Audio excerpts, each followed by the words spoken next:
Eating wraps for lunch, but still feeling bloated and sleepy?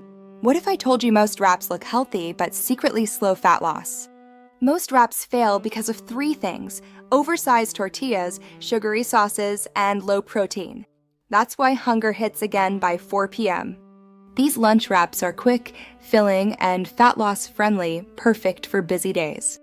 Fat loss wrap formula: white heavy checkmark 1 thin wrap, white heavy checkmark high protein, white heavy checkmark veggies, cross mark heavy sauces, and fried fillings. Whole grain wrap plus grilled chicken, tofu, or paneer plus lots of veggies plus yogurt or hummus dressing. High protein equals no afternoon cravings.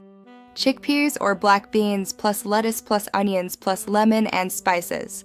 Fiber keeps digestion slow and hunger low. Skip the wrap, use lettuce.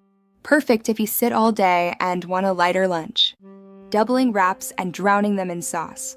That's how a healthy lunch turns into a calorie bomb. Eat these wraps for lunch and you'll stay full, energized, and consistent without food coma. If you want simple lunches that support weight loss, thumbs up like this video, bell subscribe to FlipFitYourself, and comment, wraps. I'll share a full 7-day lunch plan next.